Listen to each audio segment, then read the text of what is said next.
Dans cet épisode, je reçois Elodie, qui est une entrepreneuse hors norme. Elle a réalisé plusieurs activités toujours dans le marketing avant de se prendre de passion pour la relation presse. Dans le podcast, elle nous partage tout son parcours scolaire et personnel pour qu'on comprenne comment elle en est arrivée là aujourd'hui. De ses débuts dans l'entrepreneuriat, comment elle a fait pour monter un projet intrapreneuriat au sein d'une boîte, l'utilité pour un entrepreneur de se lancer dans la relation presse quand il a une boîte, et évidemment plein d'autres sujets palpitants comme d'habitude. Et je tiens évidemment à remercier Blanc qui m'accompagne comme d'habitude dans cette aventure. Je vous laisse avec l'interview, bon visionnage.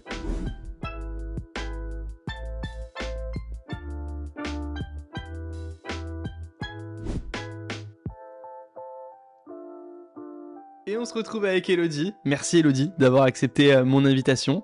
Est-ce que tu peux te présenter simplement, en quelques mots, comme tu te présenterais à ta famille, à tes amis ? Salut Maxime, déjà merci de me recevoir, je suis hyper heureuse d'être ici. Donc moi c'est Elodie, j'ai 36 ans et du coup je suis la fondatrice d'Unglow, c'est une agence de relations presse et d'influence marketing dédiée aux startups tech. Génial.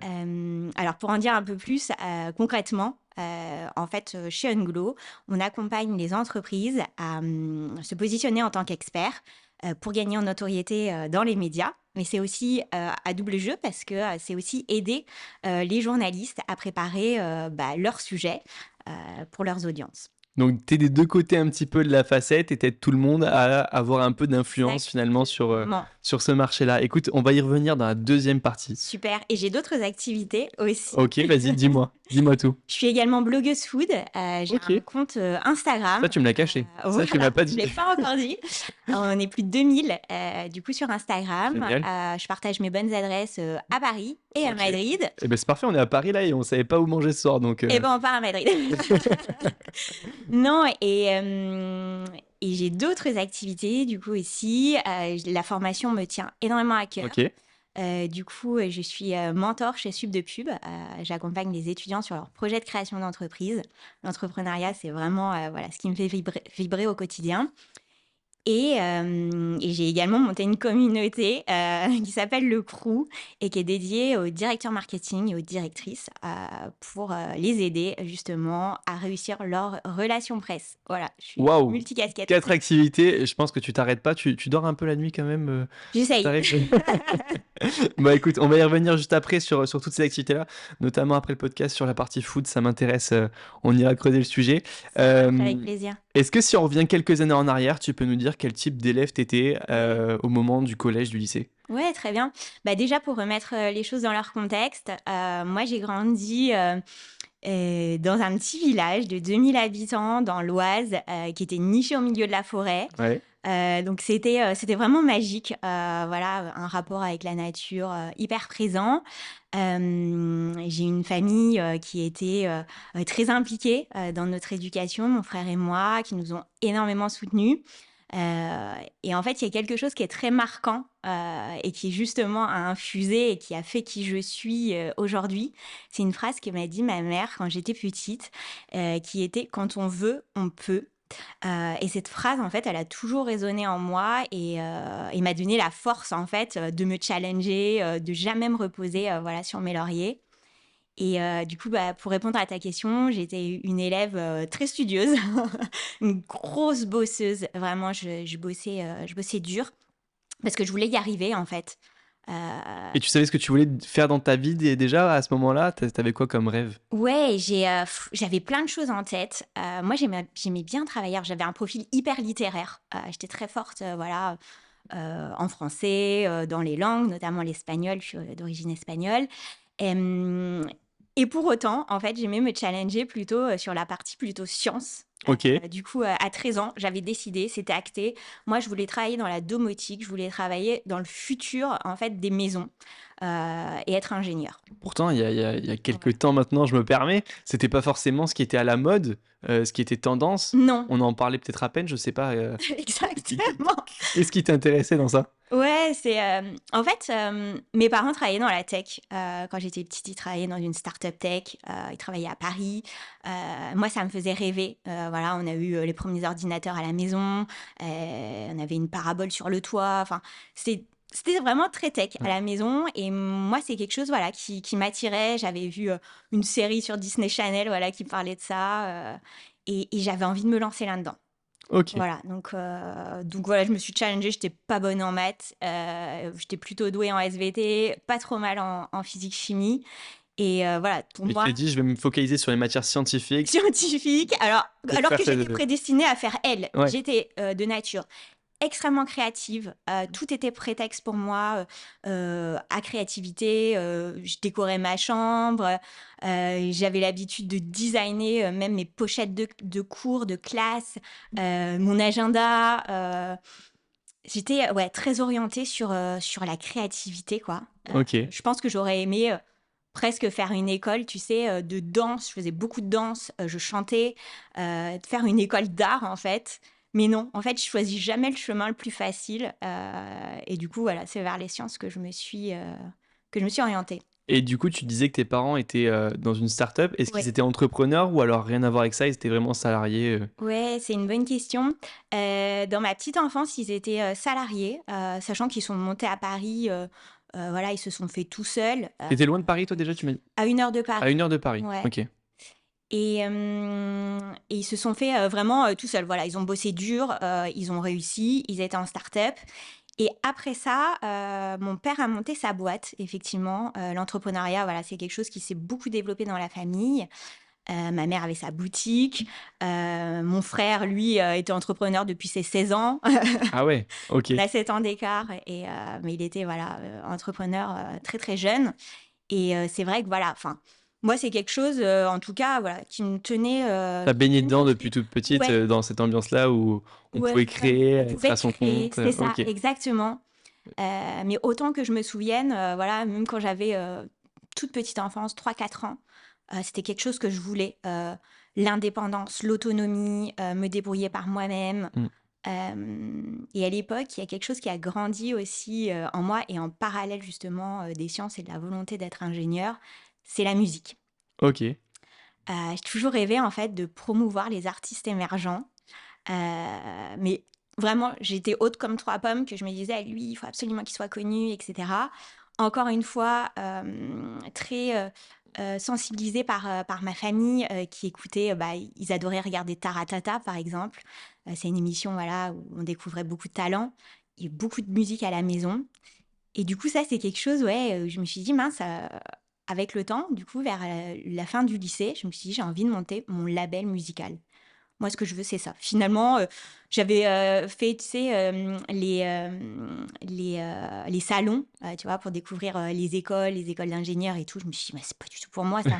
Je me retrouve pas, en fait». OK. Et tu plus dans ce mode-là de la domotique à ce Ouais, moment-là? Tu étais, passée c'est complètement à autre chose? ouais, c'est ça. OK. Ce que je voulais, c'était ça. Et du coup, tu en as fait quoi de cette idée-là? De cette idée-là, alors en fait, il y avait à cette époque-là, effectivement, la musique et une grosse sensibilité aux causes, sociétales, environnementales. C'est quelque chose qui aussi, pour le coup, à l'époque, était, assez nouveau, Mmh. et assez peu envisagé, par, voilà, mes camarades de classe. En fait, j'ai pas eu une enfance, dans l'insouciance comme ont pu le vivre, beaucoup de gens, Mmh. voilà, à profiter en fait, de l'adolescence, de la vie. Non, moi, j'avais vraiment envie, d'aider le monde. Je voyais, voilà, qu'il y avait beaucoup de choses à faire et j'étais très imprégnée de, alors je sais pas si tu as connu ou vu, ce qui s'appelle le Live 8, le Live Earth. J'avoue que ça me dit rien. C'était des concerts en simultané, dans le monde entier qui étaient organisés, voilà, par Bob Geldof, par U2, et en fait, c'était utiliser, enfin, la puissance des communautés autour de la musique pour sensibiliser à des causes, donc OK. Earth, environnement et je me suis dit: «Il y a un truc à faire parce que les artistes, en fait, voilà, ont besoin, de trouver, des revenus, d'être connus». Mmh. À l'époque, j'étais aussi, très sensible à la filière musicale. Alors c'était quelque chose qui était, vraiment pas commun, mais je me renseignais, voilà, je connaissais tout par cœur, les majors, je lisais tous les médias pro musicaux, je lisais, toutes les études, les baromètres, et je voyais qu'il y avait quelque chose à faire, en fait. Les artistes n'étaient pas du tout rémunérés et là, je me suis dit: «Mais si on utilise, en fait, la force des communautés pour justement sensibiliser à des causes, il y a moyen de faire quelque chose. Donc Ok. voilà, donc pour accrocher les wagons, Ouais. donc je quitte le lycée et là je me dis il faut que j'aille dans cette voie, sachant que je voulais aller à l'international et notamment je voulais partir en Espagne, étudier là-bas. Donc là mes parents m'ont dit attends, fais une école de commerce, ça va t'ouvrir beaucoup de portes. À l'époque, il y avait peu d'écoles de commerce qui permettaient de partir à l'étranger. Ok. Et là, j'ai trouvé une école qui s'appelle l'EBS, qui permettait de partir 1 an en troisième année et de réitérer après l'expérience quatrième, cinquième année, de pouvoir repartir. Et comment t'as vécu du coup ces années un peu école de commerce? C'était particulier. En fait, les années école de commerce, en fait, c'était compliqué parce que, en fait, je m'attendais, en venant à Paris, à découvrir un petit peu ce que mes parents, eux, avaient vécu. Ils me parlaient beaucoup d'ouverture, de gens qui étaient, voilà, qui faisaient plein de choses. Eux-mêmes faisaient beaucoup de voyages de séminaires, avec l'entreprise. Ils avaient voyagé en Inde, ils avaient voyagé en Turquie, au Maroc et tout. Et moi, je m'attendais, en fait, par rapport au milieu rural, un petit peu que j'avais connu, voilà, cette simplicité de vie, à retrouver un peu ça et de pouvoir partager mes passions, etc. Et là, j'arrive en école de commerce, moi, de nature hyper créative. Pour vous mettre un peu dans le contexte, je mettais des robes sur mes pantalons. Enfin, voilà, j'étais voilà, très créative. Et là, j'arrive en école de commerce, plutôt traditionnelle, tout le monde en noir, les petites chemises, etc. Et là, je me dis, waouh, mais T'es en décalage total par rapport à... décalage total. Ouais. Et des gens qui, certes, voyagent, mais qui, par exemple, n'ont pas quitté leur arrondissement. Donc, c'était, je sais pas, c'était bizarre. Et moi, j'avais cette nature de je veux bosser, je veux y arriver, j'ai la niaque, j'ai fait un prêt Mm. pour mes études, je veux tout déchirer, en fait. Et malheureusement, en école de commerce, bon, c'est pas le cas de tout le monde, mais il y a beaucoup de gens qui se sont laissés porter par la voie un petit peu royale, financée par leurs parents, etc. Ouais, c'est un peu la facilité pour les parents de se dire, bon, s'il faut une école de commerce, au moins ils réussiront. Je Exactement, leur ils paye ça, ils réussiront. seront entre eux, entre guillemets, dans l'élite, parce que c'est Exactement, privé, donc ça coûte cher, c'est et ça. c'est une facilité. Et tu t'entends pas forcément bien, donc du coup, avec ces personnes-là, c'est pas... Alors, Feeling... oui et non, Ok, parce que moi, je suis une nature je suis très ouverte, justement, je suis très tu t'adaptes sociable. un petit peu Ouais, et en caméléon. j'adore aller vers les gens, en Ouais. fait, j'adore apprendre des gens, etc. Donc, ça n'a jamais été véritablement un frein.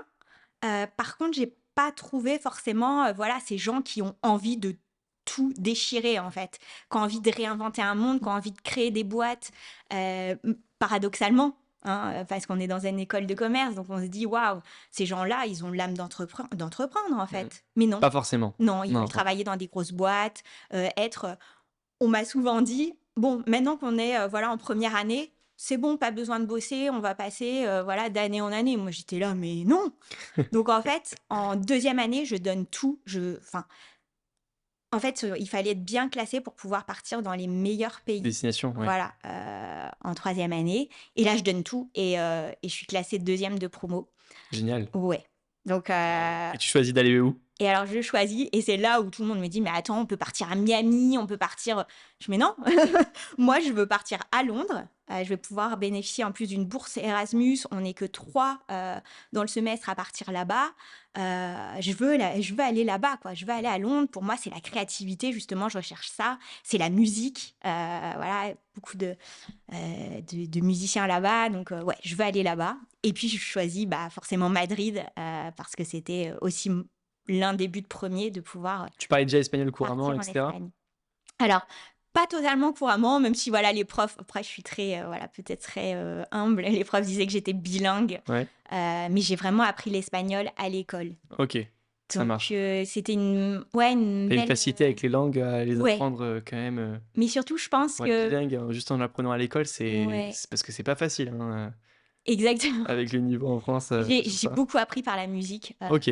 justement en écoutant des artistes espagnols, en cherchant, en regardant, voilà, Mm. des séries, bon, voilà, la chose un petit peu classique. Mais pour moi, voilà, le rapport à l'Espagne, en fait, c'est des origines qui sont là. Et pour moi, voilà, c'est un devoir de l'Espagne. Je le ressens à fond. Je veux vraiment apprendre l'espagnol. Et du coup, je l'ai passé même en LV1 au bac parce que Ok, j'étais pas à l'aise en anglais. meilleur en espagnol. T'en ressors quoi Ouais. finalement de ces 2 expériences à l'étranger, que ce soit à Londres, à Madrid. J'imagine qu'il y a des entrepreneurs qui nous écoutent, des jeunes entrepreneurs aussi, qui sont étudiants en même temps Mmh. et qui réfléchissent entre rester en France pour leur business et cetera ou alors même partir à l'étranger pour apprendre une nouvelle culture. Ouais. Qu'est-ce que tu conseillerais à ces personnes qui se posent cette question-là et pourquoi surtout? Alors déjà, foncez, clairement. On apprend énormément, voilà, en partant à l'étranger. Là, moi, j'ai eu la chance de le faire, du coup, en troisième année. J'étais toute jeune, j'avais 19-20 ans. J'étais venue habiter à Paris à l'âge de 18 ans, donc c'était déjà un pas, voilà, d'avoir son logement, et cetera. Et en fait, le fait de partir à l'étranger sur un an, enfin, c'est énorme. C'est, voilà, oui, c'est découvrir une nouvelle culture, découvrir des nouvelles personnes, des nouvelles manières de voir, de se responsabiliser un maximum. Pour moi, ça a été géant. J'ai rencontré des gens, surtout à Londres. À Londres, j'étais sur le campus. Du coup, c'était voilà, un campus vraiment à l'anglo-saxonne. Mmh. On a créé un groupe d'une trentaine de personnes qui venaient du monde entier. Aujourd'hui, c'est encore des amis. 15 ans plus tard, c'est des amis, voilà, que je peux aller visiter, etc. Et ouais, c'est super fort. À Madrid, j'ai moins eu le truc parce que les classes étaient des classes de français déjà. Ah oui. Et dans ma colocation, on était une douzaine. Ah, c'est Il y une avait grosse 12 coloc, ouais. chambres, c'était voilà, une grosse coloc et il y avait malheureusement aussi beaucoup de Français. Après, je suis restée aussi amie avec ces gens-là, donc c'était chouette, c'était l'ambiance, voilà, l'auberge espagnole, quoi, comme on C'est dit. clair. Donc ouais, foncez. Et après, pour avoir un business, bah, à l'étranger, c'est aussi quelque chose qui se tente. Après, il faut regarder les pays et cetera parce que c'est pas les mêmes facilités, voilà, d'un pays à un autre. Notamment par rapport à la fiscalité ou qui peut être Exactement. différente, d'un pays à l'autre, donc il faut bien se renseigner sur là où on va. Mais en tout Exactement. cas, oui, ça peut être que bénéfique Ouais, moi, finalement je de trouve enfin, si on a la d'avoir cette possibilité de le expérience-là, faire, ouais. C'est peut-être pas facile de passer le cap, de se dire: «J'y vais». En ouais. tout cas, moi, je vois avec ce que j'ai et cetera, je me dis que ça serait impossible pour le coup aujourd'hui d'y aller. Alors c'est peut-être une fausse croyance et cetera, mais j'aurais du mal à passer le cap en tout cas. Ouais. Puis je suis plus dans une période d'études, donc j'ai pas cette opportunité-là qui s'offre à moi. Mais si je l'avais, je sais pas si je passerais le cap, Bah, après honnêtement. je peux t'en parler avec Unglow parce que c'est un peu le modèle, hybride que je suis en train de mettre en place justement, Pour pouvoir toi aller à l'étranger? ouais. OK, et beh, on Et ce en que je parlera. fais, déjà effectivement, Génial. Écoute, j'ai encore deux-trois questions sur la partie études supérieures. mmh mh. Donc là, on en était où tu as fait un premier, une part de voyage à, entre guillemets, à Londres et à Madrid Ouais. pour des raisons d'études. Donc tu as travaillé là-bas aussi, tu as passé une licence, tu as passé un master? Exactement. Alors du coup, là-bas donc j'ai fait, école, Ouais, voilà, Londres c'était que l'école. Madrid, j'ai fait école et après stage. OK. J'étais en stage chez, Alain Flelou, au siège. Bah, En ça a Espagne? été ouais, en Espagne du coup, Génial. voilà, on switch tout en espagnol. Et c'était très chouette de découvrir justement le milieu professionnel, espagnol. Là-bas, par exemple, tu rentres, on était une trentaine, tout le monde te fait la bise. Tu es nouveau, Ah oui, on te présente chaque personne de l'entreprise et tout le monde te fait la bise. Il y a, ils sont très ouais, chaleureux les Espagnols, hein, c'est extrêmement chaleureux ouais. et c'est quelque chose que bon, voilà, je pourrais en parler des heures, mais je retrouve pas forcément, ici, À Paris? à Paris Ah en bon? tout cas, sans blague. C'est étonnant. Mais bon, comme je suis une nature hyper positive, j'essaye d'insuffler ça justement, ces good vibes espagnoles. Ouais, Ouais, je les insuffle partout où je vais, en fait. OK. Mmh. Et donc après ce stage-là, chez Flelou, qu'est-ce que tu Ouais, fais? du Tu coup, rentres je en France? rentre en France. Franchement, alors pour tous ceux qui partent, c'est quelque chose, il faut se préparer, c'est dur de revenir. Waouh! Ouais. C'est une sacrée claque parce que, bah, voilà, parce qu'on a découvert tellement de choses, on a envie que ça continue, quoi. Et donc je reviens, je fais donc du coup quatrième, cinquième année, en France, à l'école et toujours avec cette volonté de créer mon label. Toujours Donc la même idée en tête. toujours la même idée en tête. Moi, quand j'ai une idée, en fait, c'est quand on veut, on peut. Donc j'y vais, je fonce, objectif, on y va.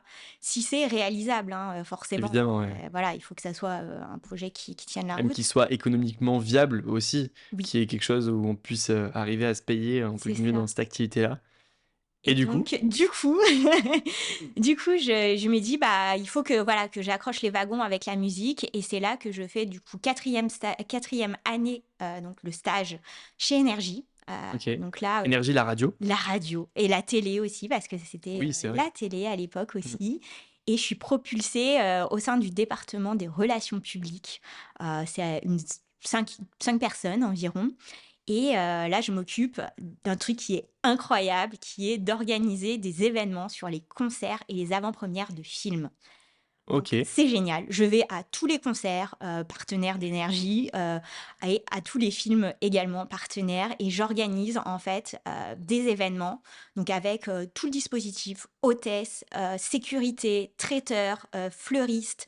Je coordonne en fait, sous supervision bien sûr parce que je suis en stage, mais je coordonne plein de prestataires et plein de personnes à inviter aussi qui se désisent, qui ont des envies et des besoins particuliers et surtout des grands patrons. Voilà, on a des grands patrons de Renault, de BETC, voilà, des clients aussi voilà, de la régie, des contacts de la direction, des gens voilà, qui pèsent un petit peu dans le métier. Et c'est vraiment très très chouette. Et ça se passe si bien qu'ils me reprennent pour la 5e année. Donc du coup, en tout, je fais quasiment 1 an là-bas. Et Toujours en stage, c'est pas une toujours alternance, en hein, c'est stage, un stage, ouais. hein. Alors c'est ça la difficulté, c'est que, bah, du coup, il faut quand même payer, l'école. Alors après les études, donc je paye pas encore l'école, mais c'est là C'est où ton je vais en prêt, en fait, parler. qui t'a permis de payer ton école juste avant? Ouais, c'est ça. Du OK. coup, j'ai fait le prêt, sur 5 ans. J'ai été un petit peu aidée, mais la majorité, voilà, j'ai payé moi-même et c'était aussi quelque chose de gratifiant parce que, voilà, on fait des Bien études, on sûr. les paye. Mmh. Moi, voilà, je voulais On les travailler à tout mérite, prix. exactement, C'est ouais, ouais. ça. Je voulais bosser parce que je savais que je payais et que c'était cher. Mmh. Donc il fallait, voilà, fallait réussir. Et du coup, voilà, Énergie en pleine restructuration. Donc moi, je suis supposée rester, voilà, l'équipe, me connaît, voilà, on Il travaille t'avait déjà parlé d'un ensemble. poste pour toi? Ouais, enfin, on parlait de ça et c'était, voilà, c'était la voie royale toute tracée. Mais seulement sur la 2e année de stage, les choses se gâtent un peu. On est, bah, voilà, on est dans la crise des subprimes. On En la voyait 2008? pas venir ça, voilà, c'était un petit peu, Juste un peu avant, juste un peu après justement, c'était 2009-2010, OK. voilà, mais on est dedans en fait et là, restructuration, restriction budgétaire, heu et ça commence à couper de partout et bon, voilà, avec, Ouais, donc forcément, s'ils quand se on doit se séparent de séparer collaborateurs, ils de vont pas en prendre de beaucoup de nouveaux. collaborateurs, c'est ça Ouais. et là, je commence à être, bah, face un petit peu à la réalité du marché, pas celle qu'on nous a vendue à l'école en disant: «Voilà, vous allez quitter l'école, vous allez avoir un poste de rêve, vous allez gagner tant», ouais, bah, non, en fait. Mmh. On l'a voilà, bah, c'était la crise. Donc là, je pars et je me dis: «Merde, j'ai des études à payer». C'est à peu près 600 € par mois Que tu rembourses? que je OK. rembourse, et je Pendant dois combien de temps? trouver, j'ai remboursé jusqu'à mes, 30 ans à peu près, donc ça a duré 5-6 ans, 5-6 ans, de ouais. mémoire, ouais.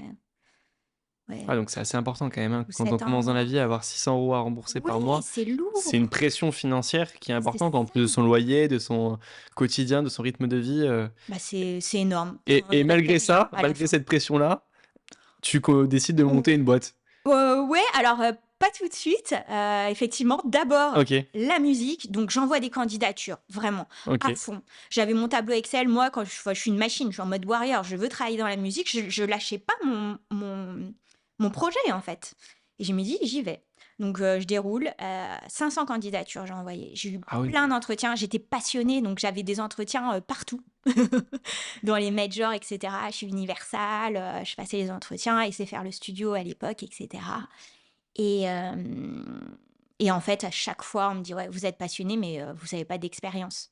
Donc c'était à 2 doigts et ça le faisait pas et c'était agaçant et là, il y a un grand groupe qui me propose justement un poste aux achats. Le poste en or et tout et là, je suis là, je fais: «Mais je peux pas accepter». Enfin, les achats, j'ai jamais voulu faire ça de ma vie. Je dis: «Non». Et là, ma famille: «Pourquoi t'as dit non? C'est pas possible, t'avais un poste, voilà». Je dis: «Mais moi, je veux pas faire ça, en fait. Moi, je veux bosser dans la musique». C'est voilà et je me dis: «Mais si je peux pas avoir le poste que je veux, bah, je vais le créer». Voilà. Donc donc c'est là que je monte ma première boîte, qui s'appelle, My Serendipity Events. Serendipity, c'est un terme qui me tient à cœur. C'est vraiment, la sérendipité. Je sais pas si c'est un mot Ah non, je qui connais te pas. parle. C'est vraiment le heureux hasard, en fait. OK. C'est, voilà, mon idée, en fait, c'est, bah, ce que j'ai créé, en tout cas, c'est une agence événementielle dédiée aux points de vente. Je me disais: «Voilà, c'est la crise, les gens ne vont plus en boutique, ils veulent plus acheter, ben, on va les faire venir. On va les faire venir grâce à des événements, grâce à des artistes, grâce à des musiciens, grâce à du nail art, Mmh. des coiffeurs. Donc tu mettais en relation des artistes ou des prestataires finalement de services avec des boutiques, des C'est points ça, de vente pour exactement. les animer finalement et Oui. leur amener le plus de ventes possible, j'imagine? C'est ça, OK. exactement, c'était la proposition. Donc j'avais créé mon site internet, tous mes éléments de com étaient au cordeau. OK. Et là, j'ai des investisseurs qui viennent me voir. Donc moi, j'ai 24 ans, Tu voilà, avais je voulu sors lever des fonds d'école. ou pas Pas du forcément? tout. C'est eux qui sont Mais en fait, venus en j'étais visible quoi et de j'avais mon manière site, spontanée? c'était en place. C'était en place sur LinkedIn, voilà, c'était en place. Je commençais à avoir des retombées presse aussi, on parlait de moi à droite à gauche et Tu étais toute seule ou ouais, avec j'étais toute seule. OK. Et là, du coup, bon, bah, je fais les rendez-vous, j'y vais, je me retrouve en face d'hommes de 50 ans, voilà, qui me disent: «Alors, ton business, machin». Je suis là: «Oh là là», je débute, quoi et je me dis: «Mais non, moi déjà, enfin, on va y aller mollo, j'ai mon idée, voilà». Et puis bon, c'est un projet qui a duré un temps, qui m'a apporté, beaucoup de choses, voilà, beaucoup de contacts, me confronter aussi, à Mmh. l'entrepreneuriat. Mais le marché, il était clairement pas mature. OK. Moi, je voyais ça en fait, pendant mes études à Londres, je voyais qu'il y avait vraiment, des boutiques comme, bon, ça existe plus, mais il y avait Topshop, c'était sur plusieurs étages et c'était vraiment tu viens en boutique, tu vis une expérience. Tu as tout, tu as, la pâtisserie, tu peux te faire couper les cheveux, tu as vraiment une expérience globale et moi je me disais: «Mais pourquoi on fait pas ça en France en fait? Mmh. Pourquoi il y a pas ça?» Et c'est un peu ce que fait aujourd'hui un Citadium par exemple pour, Oui, c'est vrai, c'est vrai, c'est vrai. Parce qu'on n'était pas prêt à ce moment-là à avoir ce type ouais. de boutique. C'est quoi la raison? Tu l'as trouvé maintenant ou? Ouais, je pense clairement qu'il y a un manque de créativité. OK. Je voyage beaucoup, bah, à Madrid, en Espagne de manière générale. Il y a plein de créativité, ça infuse de partout, à Londres aussi et je sais pas pourquoi, en France, on a du mal, il faut que les choses rentrent dans des cases. Toujours, voilà et on On est dubite. carré. Il faut Ouais, pas que ça sorte ouais des limites. OK. et je trouve que c'est voilà, c'est un peu dommage mais Donc cette première activité, elle s'arrête elle finalement s'arrête mais avec une bonne expérience voilà, avec une bonne expérience. et elle s'arrête parce qu'elle ne fonctionne pas économiquement, parce que tu as pas assez de clients ou parce que tu as une opportunité? Alors les 2 OK. et surtout j'ai une opportunité, Ouais. un truc de fou. En fait, j'ai mon ancienne, responsable du coup chez Engie qui est partie, voilà, comme beaucoup et qui commence à travailler, pour l'ambassade du Congo. Du coup, Brazzaville, parce qu'il y a 2 Congos, du coup Brazzaville et le Congo belge, Congo français, Congo belge à l'époque, hein, voilà. Mais du coup, donc c'est le Congo Brazzaville et là, elle me dit: «Voilà Élodie, on va monter un gros concours de start-up à Brazzaville. On va monter des conférences sur 3 jours. Moi, ce que je veux, c'est» elle me dit: «C'est promouvoir l'entrepreneuriat là-bas. Je veux que les gens, voilà et soient sensibilisés, y aillent, et voilà, qu'on donne l'opportunité à ces gens. Donc on va, voilà, faire un concours de start-up, et on va ouais, les sponsoriser, quoi». Donc tu es pas salarié par contre dans cette activité-là? Non. Du coup, je suis indépendante, voilà, j'ai, mon petit statut d'auto-entrepreneur et surtout elle me dit: «Voilà, moi j'aimerais que tu t'occupes des relations presse». Et là je dis: «Edwige, c'est hyper cool, merci de me faire confiance, mais moi les relations presse, je sais pas ce que c'est, j'en ai jamais fait à l'école, c'est pas ce que j'ai appris, je sais pas». Enfin et là elle me dit: «Non, non, mais je te fais confiance, tu vas le faire, tu vas apprendre sur le tas, go». Et je fais: «Bon, bah, vas-y». Allez. J'adorais les challenges et l'Afrique, c'était un rêve que j'avais, depuis toute petite, de partir là-bas, voilà, Et comment ça s'est passé cette expérience-là? c'était incroyable. Ah ouais, à ce point-là? Ah, c'était fou. C'était fou parce que, en fait, je me suis retrouvée propulsée dans un projet où j'étais la seule à plein temps. C'était une équipe basée en France, un peu à Londres et cetera, avec des gens qui avaient aussi des choses à côté. Donc en fait, je me suis retrouvée à gérer beaucoup de choses. Je me suis retrouvée à gérer, les candidatures, Et tu allé vivre là-bas sur place? alors j'ai fait des allers-retours Aller-retour entre Paris et et Brazzaville, Brazzaville, OK. et puis surtout, j'ai découvert les relations presse. Mmh. Je me suis vraiment formée sur le tas, pour mettre les choses en perspective. Là-bas, il y a en tout cas, alors je sais pas comment ça a évolué, mais il y avait pas internet au débit. Du coup, voilà, toutes les actions qu'on pouvait mettre en place ici n'étaient pas transposables là-bas. Donc, tout simplement là-bas, c'est, voilà, tu prends ton téléphone, tu crées ton listing de journalistes, comme ça Mmh. en fait, par rebond, voilà, un tel connaît un tel qui va te mettre en contact et il y a pas de, Oui, il y a pas d'outil, en fait. Ici, j'utilise Cision, par exemple, voilà, qui est Oui, un outil de relations presse, voilà, où on trouve les contacts. Je me suis vraiment formée sur le tas. OK. Il y a tout à faire là-bas, en Il fait. y a Il tout y a à tout faire à et créer. c'est ça qui est incroyable Mmh. parce qu'on parle avec des gens qui ont envie, qui sont parfois plus avancés, notamment sur du développement durable, sur, des panneaux solaires, sur, les eaux, enfin, des choses qui sont complètement vitales, en fait et où Mmh. ils vont aller, un cran au-dessus dans l'innovation OK. et du coup, donc moi, je me démène à fond, voilà, pour faire connaître cet événement. Et cette expérience, elle dure combien de temps? Ça dure 1 an à peu près. OK. Et à la fin, ce qui est extraordinaire, c'est que j'ai, une centaine de journalistes présents à l'événement et j'ai notamment, de la presse internationale. Il y a Forbes qui est là, il y a Jeune Afrique, il y a TV5 Monde, il y a les télés, les radios, ça vient de partout, en fait. Et là, waouh, je Donc me c'est une dis, réussite, ah oui, complètement. exceptionnelle. C'est exceptionnel et OK. surtout, j'en ressors avec, waouh, je connaissais pas ce métier, mais j'adore. OK, ça marche. On commence à comprendre pourquoi tu viens sur, Unglo à créer ça, Ouais. mais je crois qu'il te reste une dernière expérience professionnelle, si je me Oui trompe et pas, pas des moindres. qui a duré un moment. Est-ce que Oui. tu peux nous expliquer un peu quand tu reviens en France, qu'est-ce que tu fais? Oui, alors je reviens en France, voilà, et ma mission au Congo est terminée. Et en fait, il y a une boîte avec laquelle j'ai bossé justement pendant 1 an. Pendant le la Pendant mission au un Congo? an, OK, pendant la mission au Congo, en fait, c'est, une boîte qui était en charge de toute la création graphique, de cet événement et qui s'appelle Creads. Creads qui est en fait un SaaS, qui permet, à toutes les boîtes de créer leurs éléments de création graphique, leur, contenu vidéo, rédactionnel et surtout qui s'appuie sur une communauté de freelance à travers le monde.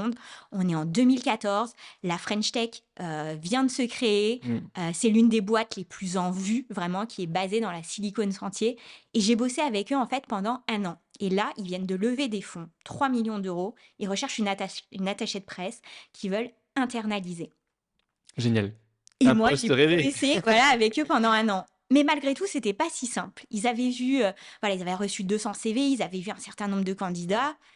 Et ils trouvaient pas, la perle rare. Et moi, j'arrive, voilà, en disant: «Bah, je veux candidater à ce poste» et je candidate comme tout le monde.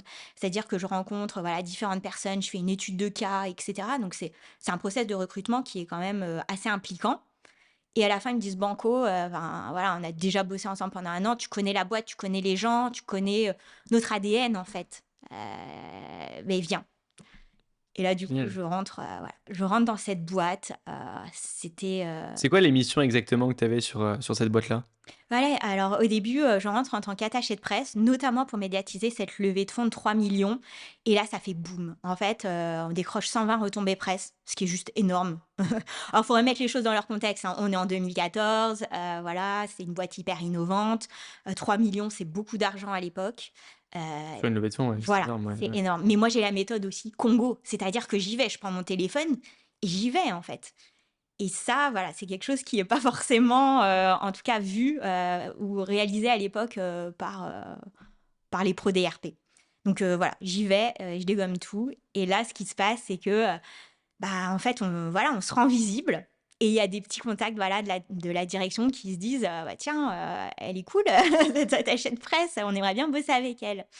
Et là, les fondateurs me disent: «Bah, si tu veux, voilà, si ça te motive, on pourrait créer, une agence de relations presse un peu, enfin, sans vraiment, dire que c'est, voilà, brandé agence, mais en tout cas proposer, des services, de RP à l'intérieur, de Cread et te, Donc le proposer aux clients finalement? ouais, proposer non, à des contacts, même qui ne sont pas clients, OK.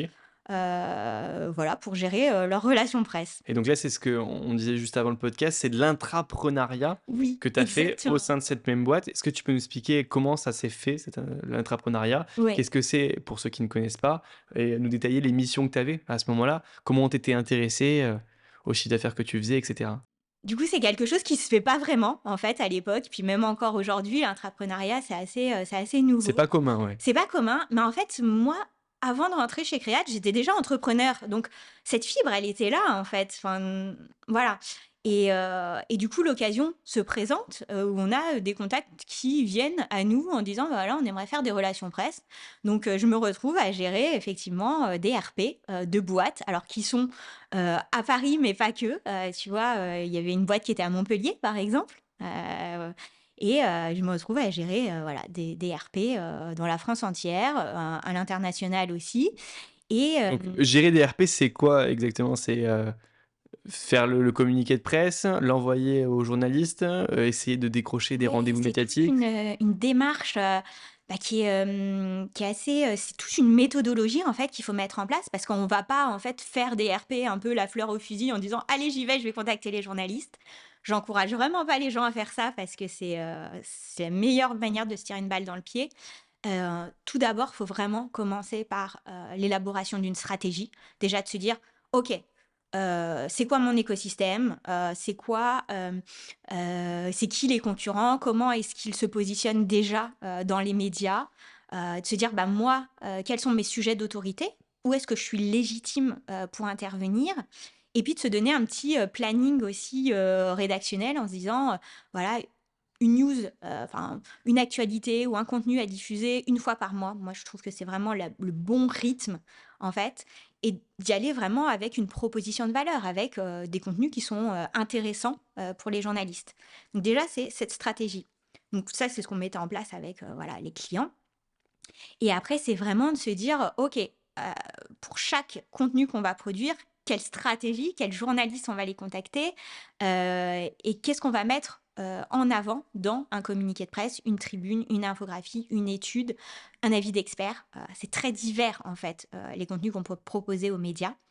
Et puis, c'est également la qualité justement, du listing. On parle beaucoup, voilà, de qualité du listing parce que ce que je n'avais pas, au Congo, c'est notamment, cet accès justement à Cision, du coup, qui est la base de données journalistes qui permet, voilà, par quelques filtres d'avoir, voilà, une liste.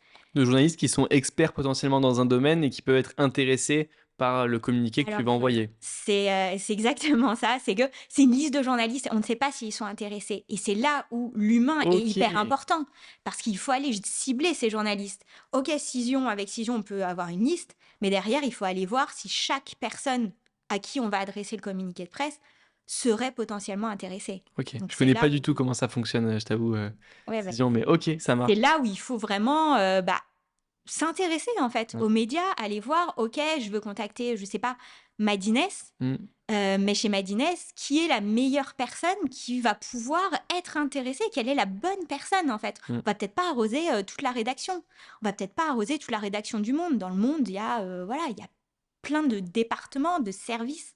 Oui et puis si tu l'envoies à tout le monde, ça fait peut-être pas très sérieux s'il y en a deux trois qui Oui, communiquent entre eux, qui disent: «Ah non mais, horrible, c'est on du doit l'envoyer dans tout le spamming. monde». Ouais, Il voilà. faut savoir qu'un journaliste, en France reçoit plusieurs centaines de communiqués de presse par jour.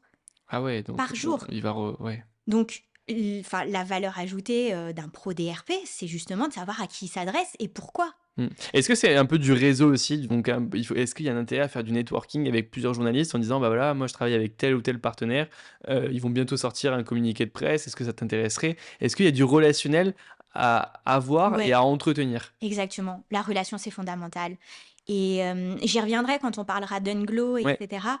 Mais Bah, dis-moi si tu as encore des choses à nous dire sur Creads, ouais, à la limite, et comme ça on beaucoup de parle choses à d'Unglo dire. et on n'a même pas parlé de comment on s'est rencontrés, comment on s'est connus. On Oui. va le dire juste après, juste avant Unglo. Du coup, je suis née sur Creads, la boîte est en plein boom, donc moi je rentre en tant qu'attachée de presse, je passe 2 ans, comme ça voilà, à gérer des clients, à travailler aussi pour des grands comptes. J'ai travaillé pour SNCF, j'ai travaillé pour des comptes comme Club Med, avec des agences aussi et là je me dis: «Oh là là, le travail des agences, enfin moi j'ai la méthode Congo quoi. On y va, on a des retombées» et puis je vois que bon ça décroche pas forcément, voilà, dans d'autres agences. Bon bref.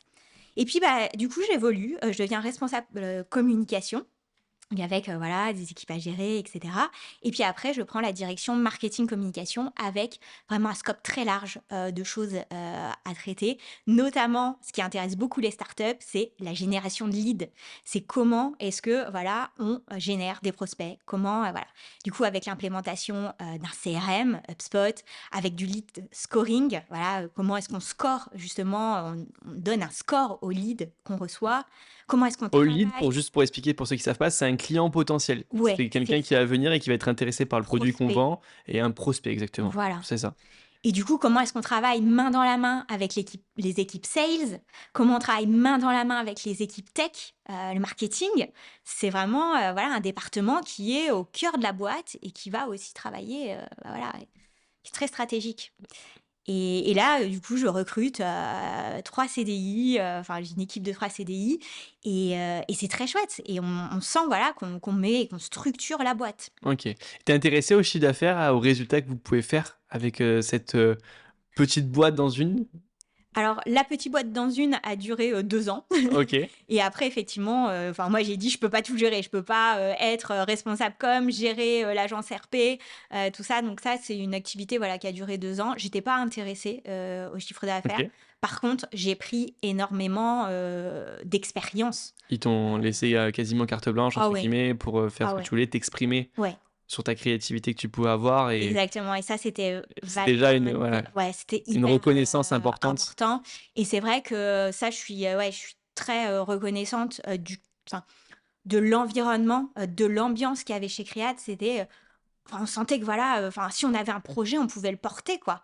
Et on allait être justement Soutenu par... soutenu par la ouais. direction. Mm. Et franchement, ça a été 6 années incroyables. Enfin, je me suis épanouie. Voilà, c'était, on sentait qu'on réinventait les choses. Enfin, vraiment, c'était l'uberisation, entre guillemets. Voilà, c'est un terme qui a été très galvaudé, mais on réinventait la tech, quoi. On était au G20 des entrepreneurs. C'était, ouais, il y avait ouais, cette Une belle ambiance boîte. et cette cause un peu à défendre que pour moi, voilà, de ma maison, voilà, quand j'étais jeune, où je me disais, voilà, j'ai envie de réinventer le monde, ouais, de donner du sens. Bah là, ouais, j'avais vraiment ouais, je sentais vraiment qu'on servait à quelque chose, qu'on était utile et qu'on drainait, voilà, ouais, la tech, quoi. Donc, Bon, bah, c'est génial. Écoute, ça nous fait une gérer belle transition. l'écosystème. Une belle transition pour parler d'Unglow, donc la boîte que tu as créée il y a 3 ans maintenant, fin 2020 exactement. C'est Est-ce que ça. tu peux nous pitcher un petit peu Unglow? Oui, donc bah, déjà, je pars de Créate, voilà, avec un éventail de choses à faire. Je peux devenir directrice marketing communication. Je me suis aussi formée, j'ai suivi une formation de 1 an en plus voilà, de mon travail. Je travaillais 2 heures tous les soirs, 4 heures chaque jour du week-end pour faire un master en management de projet digital. Donc j'étais vraiment à la page, on va dire, parce que forcément, plus on avance dans l'âge, plus les études s'éloignent et peut-être moins on est, voilà, on a la meilleure formation possible. Là, c'était une formation hyper actionnable. J'avais tout mis en place Ouais, pour tu la étais à jour boîte. des nouvelles J'étais tendances à jour des nouvelles tendances. qu'il pouvait y avoir dans le marketing, dans le digital, Exactement. etc. Je pouvais devenir directrice marketing com et moi, ce qui m'intéressait vraiment, c'était de renouer avec l'entrepreneuriat. J'avais toujours voulu faire ça. Et là, je me suis dit, vas-y, je monte ma boîte, j'ai l'expérience, maintenant j'y vais. Et là, je me dis, voilà, bah, ça sera une agence de relations presse et d'influence marketing dédiée aux startup tech. Les startup tech, je connais l'écosystème. Et ce qui m'intéresse, c'est vraiment de faire ça, en fait. Ok.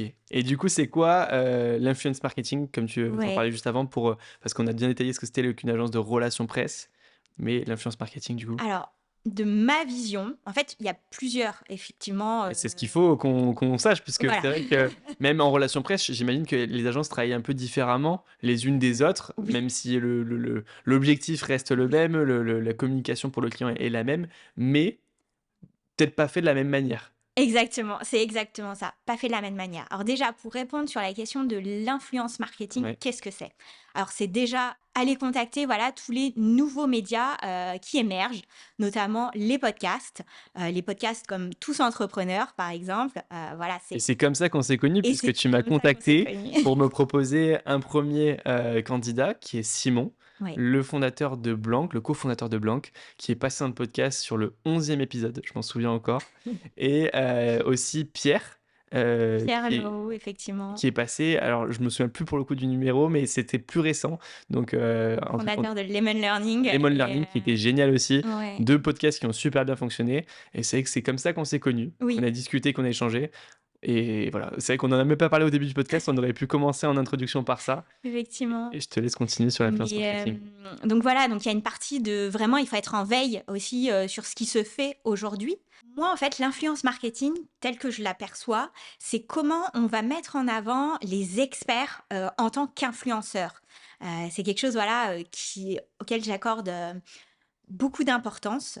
C'est justement les patrons de boîte, voilà, comment faire, des patrons des influenceurs, mais également, des personnes qu'on voit peut-être moins, qui sont, des directeurs ou potentiellement des gens dans la société qui ont une expertise et qui ont des choses à raconter. Donc Mmh. c'est aussi ça, c'est donner la possibilité en fait à tout à chacun, de devenir influenceur. Ça passe par beaucoup de choses, ça passe par, LinkedIn, voilà, Évidemment et c'est pas évidemment. forcément dans le côté péjoratif de la chose d'être influenceur. C'est, parce que souvent c'est apparenté aux les influenceurs, c'est ceux qui se font de la télé-réalité, c'est ceux qui Ah font oui, voilà, donc c'est vraiment dans le bon côté de l'influence, ouais. de dire: «J'ai une image, j'ai une notoriété et je suis expert dans le domaine Exactement. sur lequel je partage». Mais j'imagine que les personnes que tu accompagnes qui sont entrepreneurs, elles ne partagent pas forcément leur dimanche midi en famille, quand elles sont, voilà, en train de déjeuner ou quoi que ce soit.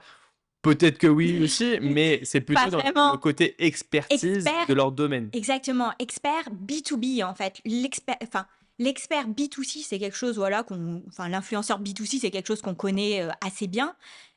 Par contre, l'influenceur B2B, c'est quelque chose qui se fait beaucoup moins. Voilà, on Et qui voit, est plus difficile à maîtriser. qui est beaucoup plus difficile à maîtriser. On voit émerger, certaines personnalités sur LinkedIn, mais je dirais que ça va au-delà de LinkedIn, en fait. C'est aussi, voilà, comment est-ce que, on est, voilà, au G20 des entrepreneurs, comme l'a pu l'être, l'un de mes anciens boss. C'est, comment est-ce qu'on intervient, dans des conférences? Comment est-ce qu'on est, en fait, légitime et reconnu, en fait, par des communautés pour prendre la parole? Et ça, c'est aussi, un travail, voilà, RP, qui se fait, d'accompagner ces personnes-là, en fait. OK, écoute, génial. J'ai envie que tu nous parles un petit peu de comment tu as fait quand tu as créé cette société-là. Heu, que ce soit Unglo ou, que ce soit toutes les autres sociétés, des autres personnes qui nous écoutent. Les premières étapes, les Ouais, premières briques que tu as mises pour qu'on comprenne bien un petit peu le fonctionnement. oui. Alors déjà, j'ai pas créé Unglo du jour au lendemain. C'est quelque chose qui a infusé, dans ma tête, qui a mûri assez vite malgré tout. Parce qu'à partir du moment où je me suis dit: «Voilà, j'ai envie de lancer cette boîte», on était à peu près en juin, on va dire, voilà, juin 2020. Juin 2020 et là, voilà, l'idée, se concrétise, en fait. Je me dis: «Mais vraiment, j'ai véritablement envie de lancer ça». Et du coup, ça mature et là, je me dis: «Bon, il faut que je crée mon site internet, en fait. Je veux pas me lancer sans un site et surtout, je veux monter une agence. Je veux pas être indépendante. Je veux monter une agence avec un ADN, avec des choses à revendiquer, avec, voilà, une proposition de valeur». Donc là, déjà, première étape, c'est je veux monter mon site et voilà, ça mature dans ma tête et un jour, je me dis: «C'est bon, j'y vais, j'écris». Et en fait, tout est vraiment comme un accouchement, en fait, tout est sorti, sur un Google Doc de, qu'est-ce que je veux proposer et comment je veux le proposer et notamment, j'ai écrit sur le site, donc unglo.io, un manifesto pour défendre des valeurs. Et ça, c'est quelque chose qui m'est très cher. C'est que Unglo, c'est une agence en fait sans colorant ni conservateur, comme j'aime à le dire, et qui en a un peu marre aussi des paillettes dans la tech. J'ai travaillé dans la tech, j'ai travaillé en start-up. Alors oui, c'est chouette, on lève des fonds, voilà, il y a une super ambiance, etc. Mais quand même, on bosse super dur. On fait, et parce qu'on le veut, et j'ai adoré ça, faire des horaires, voilà, travailler le soir, les week-ends, mais parce que j'adorais ça, parce que ça me tenait aux tripes. Et en fait, vraiment, on a des convictions, on les défend. Et moi, je veux montrer que derrière, en fait, voilà, l'aspect un petit peu marque employeur, très séduisante, etc., il y a surtout des gens qui défendent des idées, qui ont des convictions et je les encourage aussi à sortir des sentiers battus. Parce que ce que j'ai pu remarquer, effectivement, en travaillant dans la tech, c'est qu'on a compris c'est quoi les clés du succès d'une start-up. Et en fait, en France, voilà, on duplique. On duplique, on duplique, on duplique. Voilà, ça doit se faire comme ci, comme ça. Et on laisse peut-être moins la part à la créativité, à faire différemment. Euh, et ça, je pense que c'est très important, en fait, d'aussi être soi. Voilà, de se dire que bah, on a envie de, voilà, d'exprimer pleinement son potentiel. Chaque boîte, comme j'aime à le rappeler, est unique. Et du coup, voilà, il faut aussi pouvoir travailler là-dessus. OK. Est-ce que tu peux nous parler un peu de tes premiers clients? Comment tu arrives à les avoir? Oui. Alors, en fait, moi, j'ai une démarche qui est fondée, bah, voilà, j'étais directrice marketing avant, donc je fais ce que je sais faire. Déjà, je crée mon site internet et je fais du SEO. Voilà, tout est optimisé SEO au cordeau. Donc ça, le référencement Google, Le référencement, voilà, je ouais, maîtrise et ça, c'est quelque chose qui est chouette parce que ça me permet, d'être d'être visible? contactée, Ouais. d'être visible. Quand je lance la boîte, je fais des relations presse aussi, donc voilà, j'envoie mon communiqué, je suis reprise, dans Tu pas la cordonnière la plus mal chaussée, entre guillemets, voilà, comme on je pourrait le dire. C'est tu fais ce que tu vends à tes clients, tu le fais pour toi-même, pour exactement. avoir les résultats et obtenir des clients. Ouais et puis être visible et aussi, en fait, je trouve qu'on fait pas les choses tout seul et j'avais aussi envie de remercier tout mon écosystème qui m'a soutenue et du coup, bah, ces journalistes aussi qui avaient suivi, depuis longtemps, voilà, l'actualité, de Creads, bah, je voulais aussi leur dire: «Regardez, voilà, le parcours avance et je vous embarque avec moi, en fait. On y va ensemble» et du coup, j'ai eu, voilà, des retombées presse, et qui m'ont valu déjà aussi quelques coups de fil, dès l'instant où ça a été publié. Donc ça, OK. c'est assez fou et du coup, en fait, moi, je me dis: «Mais j'ai pas envie d'aller en frontal, en fait. J'ai pas envie, de prendre mon téléphone, et de faire du commercial, en Ouais, gros». du démarchage téléphonique, à la Voilà, limite, d'appeler toutes les boîtes et de je leur vendre déteste ta ça, sauce, je déteste ça. Et en fait, je me suis dit: «Moi, ce qui a de la valeur ajoutée, vraiment, c'est de contacter des gens, voilà, qui font déjà des relations presse, bah, pour justement échanger avec eux, savoir, comment ça se passe, est-ce que justement ils gèrent tout seuls? Est-ce qu'ils ont potentiellement une agence? Comment est-ce qu'ils voient évoluer justement, le milieu du journalisme, leurs relations avec les médias?» Et du coup, je me fais une petite liste comme ça de gens à contacter, dans des startups, mais pas que. Et en fait, je me dis, l'une des stratégies, c'est, de me dire: «Bah, je vais aller contacter, les fonds d'investissement, les startup studios, les incubateurs», parce qu'ils gèrent eux-mêmes beaucoup, de startups et du coup, potentiellement, avec des levées de fonds, avec ci et ça, bah, ils peuvent avoir besoin de relations presse. Et du coup, dans ma petite liste, j'ai, La Fabrique by CA, voilà et du coup, je contacte, Alexandre Vacantes à l'époque, qui est directeur, marketing communication et je lui dis: «Bah, voilà, moi j'ai vocation à créer du contenu», ce qui était vrai. J'allais créer un livre blanc, j'allais créer des lives. Je t'ai identifié comme expert. Est-ce qu'on peut discuter? Voilà, je suis très preneuse d'avoir ton retour d'expérience. Et en fait, du coup, voilà, on s'appelle, on commence à discuter un petit peu, je lui présente mon parcours, et cetera. Il me dit: «Bon, Élodie, je vais pas répondre à tes questions, on pourra en rediscuter si tu veux».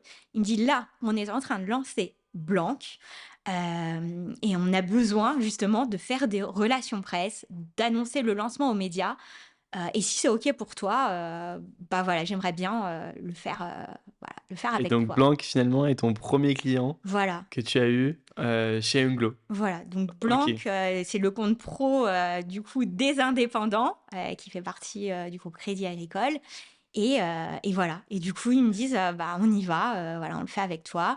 Blanc à l'époque est tout petit, et du coup, bah, voilà, je discute avec Simon, qui tu as pu recevoir et on y va et on lance véritablement Blanc. Alors c'est une date pour moi qui est clé. On lance le 8 février, 2021 et c'est génial et la boîte Unglo est officiellement lancée.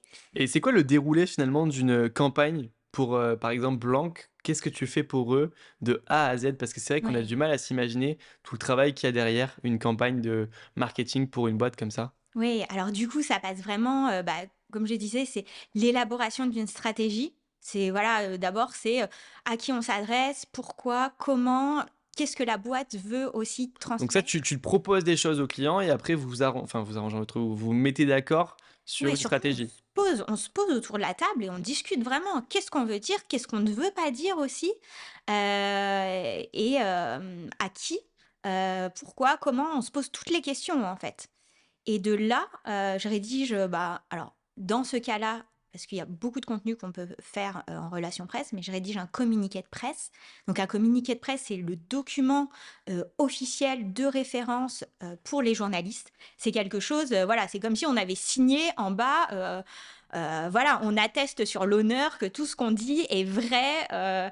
C'est quelque chose qui est, c'est un document officiel, quoi. Donc c'est un document qu'on va forcément relire avec toutes les parties prenantes. S'il y a des personnes qui sont impliquées, le groupe Crédit Agricole, par exemple, va avoir son mot à dire. Enfin, voilà, c'est C'est assez lourd en termes Oui, alors après, ça dépend d'image. effectivement des personnes qui sont impliquées dedans, des structures, etc., de la nature de la communication. Mais c'est quelque chose qu'on prend très au sérieux et où on intègre aussi des citations, donc des porte-paroles. Voilà. Et donc voilà, donc il y a ce document. En parallèle, en fait, on élabore le fameux listing de journalistes, donc avec un outil, mais pas que, parce que la force d'un pro DRP, c'est aussi d'avoir son carnet d'adresses. Exactement, ces relations. Mais le milieu du journalisme, des médias est toujours en perpétuel, voilà, comme beaucoup de secteurs, hein, mais Et du renouvellement de partout. renouvellement, ça bouge énormément, donc il faut être à jour. Et c'est vrai que voilà, il faut toujours avoir un listing, c'est un listing, ça vit en fait. Et du coup, donc voilà. À partir du moment où le communiqué de presse est validé, moi je fais ce qu'on appelle une intégration HTML. Alors derrière ces grands mots un petit peu barbares, pour ceux qui ne sont pas dev ou dans la tech, c'est vraiment un format newsletter. Parce qu'un journaliste, il n'a pas de temps à perdre, il reçoit une centaine de communiqués de presse par jour. Et en fait, ce qu'il veut, c'est l'info. Il ouvre son mail, il veut l'info. Donc, au format newsletter, comme ça, il est sûr d'avoir voilà, pas de pièces jointes, pas de trucs lourds. Les journalistes consultent souvent leurs mails sur leur téléphone, parfois le matin dans les transports avant d'aller à la rédaction. Donc il faut que ça soit facile, simple, visible. Et du coup, voilà, donc c'est notamment un contenu que je veux très créatif. Moi qui, voilà, Et ça, c'est quelque chose fais qui un n'est petit pas fait par d'autres agences? c'est très peu. Ouais. Souvent, Je c'est vois, inclus ouais. en pièce jointe, en fait. Exactement. Ouais.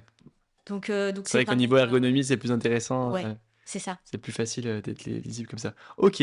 Mais c'est pas fini. Du coup, la Ouais. campagne, c'est après, une fois que tout est prêt, on lance.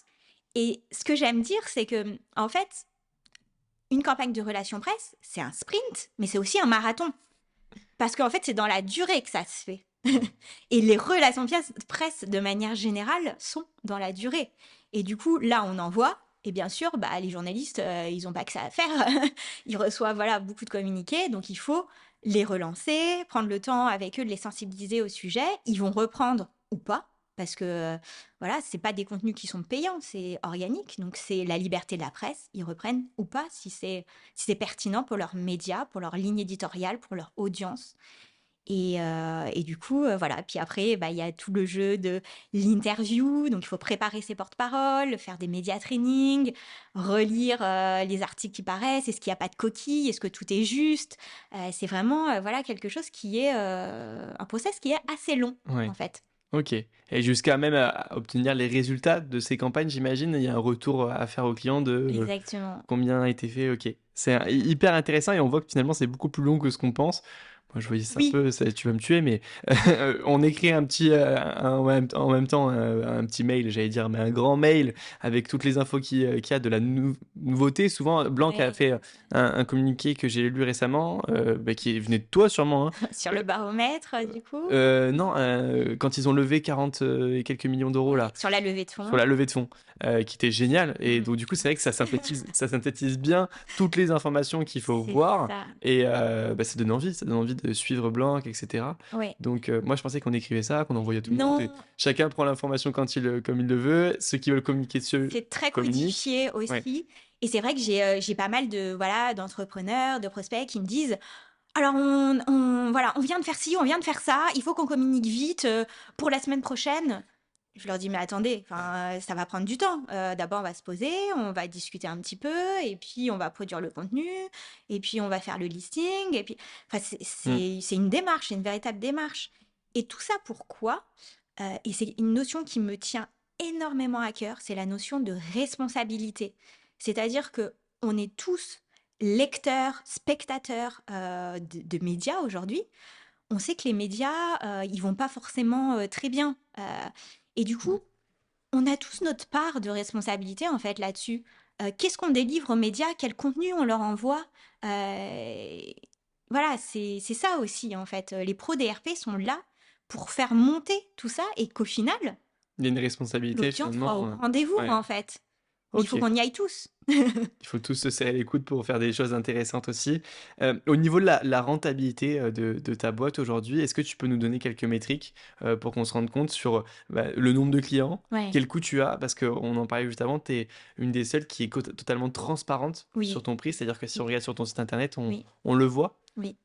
Alors oui, ça c'est quelque chose qui est vraiment, pas commun, chez les agences. D'ailleurs, il y a beaucoup de clients, enfin et de Hmm. prospects, voilà, qui me contactent pour ça, en fait, en disant: «Bah, voilà, on a vu votre site, tout est clair et surtout, vous êtes clair sur les budgets, sur Ouais, combien c'est ça clair. coûte?» C'est pas la tête du client, quoi. Plus le client Ah, est gros, jamais. plus on va lui faire un devis Non. ultra élevé et on a l'impression d'être pris pour un pigeon un petit peu de temps en temps, quoi. C'est ça. Ouais. Donc moi, enfin, c'est l'une des valeurs ajoutées et voilà, proposition de valeur d'Unglo, c'est les prix.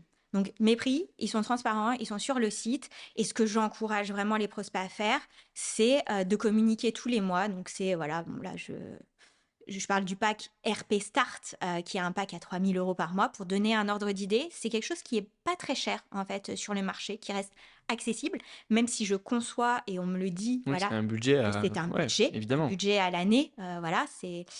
Mais parce que faire des relations presse, pour moi, à moins effectivement d'avoir fait une belle levée de fonds ou d'avoir vraiment une annonce, une belle annonce à faire, faire des relations presse, c'est quelque chose qui s'inscrit dans le temps. D'ailleurs, on parle de relations presse. Donc, pour moi, il faut vraiment, voilà, se mettre dans une démarche pérenne, d'avoir envie d'emporter les journalistes avec nous dans une histoire, dans des choses à délivrer, et de se positionner surtout comme expert. Donc c'est voilà, c'est un budget à prévoir de 3 000 € par mois. T'as d'autres Euh, packs? et j'ai d'autres packs effectivement, mais que voilà, qui sont peut-être moins accessibles parce qu'il y a un autre pack du coup à 2 communications par mois. Honnêtement, je l'ai jamais vendu celui-là Ok. parce qu'on passe sur un pack voilà à 5 000 et quelques. Voilà, il faut déjà avoir pas mal de choses à dire quoi. 2 contenus par mois, c'est un bon trend. Ok. Et j'ai un pack aussi qui est un pack training où je forme vraiment les gens à faire des relations presse. Donc là, je mets pas les mains dans le cambouis. C'est vraiment, j'accompagne et du coup, c'est sur 3 mois. Et c'est, voilà, ça reste un budget. C'est des visios, c'est quoi? C'est un groupe de personnes Enfin, tu fais ça sous quel format? Non, c'est plutôt, voilà, s'il y a quelqu'un, en fait, dans une équipe qui va être En dédié one-one, aux quoi. relations presse. Voilà, c'est Ok. vraiment de l'accompagner pour que, à la fin, cette personne soit complètement autonome voilà, n'ait pas besoin justement de faire appel à une agence. Ok. Mais ça nécessite voilà, d'être formé parce que le milieu des RP, c'est très codifié. Ouais. Est-ce que tu as un nombre de clients à nous communiquer ou je sais pas si c'est transparent Oui, ou tu complètement. veux nous en parler un petit peu Alors, pour du qu'on se rende coup, compte du oui. volume? Du coup, en 3 ans, on regardait un petit peu voilà, le nombre de clients. Vu qu'on a fêté les 3 ans, ça fait un peu partie des milestones. Et du coup, on a fait 10 clients du coup, en 3 ans. Actuellement, on en gère 4. Ok. Et en fait, c'est vraiment dans cette démarche voilà, de s'inscrire sur une démarche pérenne. Donc aujourd'hui, c'est 4, on est 2 dans la boîte. Et on est vraiment énormément contactés. Après, on fait le tri, forcément. Voilà, j'hésite pas à dire quand c'est pas possible. Parce que voilà, il y a des boîtes qui sont pas encore matures pour faire des relations presse. Bah, c'est pas grave. J'ai des boîtes réellement, ils sont pas matures, elles viennent 6 mois plus tard. Bon, voilà, le projet a évolué. Qu'est-ce que t'en penses, etc. Et on travaille le projet comme ça, en fait. Ok. Pour être sûr de garantir finalement le résultat et que tu sois Oui, sûr c'est d'avoir de la ça. qualité derrière dans ce que tu délivres. Oui, Ok. ouais, oui, Ça c'est marche. hyper important, ça, ouais. Tu nous parlais que ça m'a un peu intrigué au milieu du podcast là, que tu étais souvent à l'étranger et que tu arrivais du coup à gérer une boîte à distance. Oui, Comment tu oui, fais? Est-ce que oui. tu peux nous en parler un peu plus? Alors, en fait, quand j'ai monté Unglo, moi, je me suis dit, bon, c'est aussi, voilà, le Covid qui a permis ça, mais c'est le remote. Et du coup, je me suis dit, voilà, moi, ce que je veux, c'est monter une boîte. Alors, on verra, voilà, comment ça sera possible, effectivement, à terme. Mais c'est de permettre, en fait, aux gens de travailler, voilà, d'où ils veulent, comme ils veulent, sans avoir de bureau. Voilà. Et du coup, moi-même, je suis très... j'ai vraiment à cœur, en fait, de pouvoir vivre ma double culture, française-espagnole et du coup, je suis amenée à voyager, en Espagne, sur des durées de 1 mois, dans différentes Ok. villes d'Espagne. Donc je passe 1 mois, là, je reviens de Séville, par exemple. J'y ai passé 1 mois et du coup, je travaille depuis, là-bas. Et tu pars toute seule? Tu pars... Ouais, je pars Ouais, toute ok, seule génial. et du coup, voilà, ça permet, de travailler entre la France et l'Espagne avec mes clients français. Et c'est vraiment très chouette, de manière fluide, voilà, et donc l'idée, c'est vraiment, de continuer, en fait, à mettre ça en place. Alors après, voilà, avec plein de projets, et de perspectives, possibles. Mais oui, en Non, c'est fait, pas mal, cette, ouais. volonté-là, de rendre Unglo, complètement, ouais, complètement, mon Digital nomade. digital nomade, oui, c'est ça. C'est un peu le rêve de tout le monde et c'est vrai que c'est ouais tu vois pour moi c'est hyper difficile puisqu'on est dans l'immobilier donc on a des visites immobilières, C'est on a ça. il y a des chantiers, il y a des différentes choses donc c'est vrai que c'est compliqué si on n'est pas présent Oui. physiquement et on a besoin, mais par contre c'est vrai que quand on a une activité qui est purement sur internet où une simple visio suffit, tu fais très peu de rendez-vous physiques avec des clients. J'en fais, mais ça reste, enfin, c'est pas, voilà, quelque chose de régulier, Et en c'est pas fait. primordial, Et c'est c'est-à-dire que pas tu peux primordial. faire une visio et Exactement. c'est quasiment pareil. Et c'est vrai qu'avec le Covid, ça s'est vachement développé C'est dans ce ça. sens-là. On a tous les outils aujourd'hui pour le faire, donc c'est vraiment chouette et ouais, c'est, Puis la vie en Espagne est sympa, les gens sont chaleureux, ça exactement. change un peu de Paris. Alors là, je retrouve, c'est un peu mon équilibre. J'ai besoin de cet équilibre-là. Voilà, je me suis longtemps posé la question. Voilà, il faut choisir la France, l'Espagne.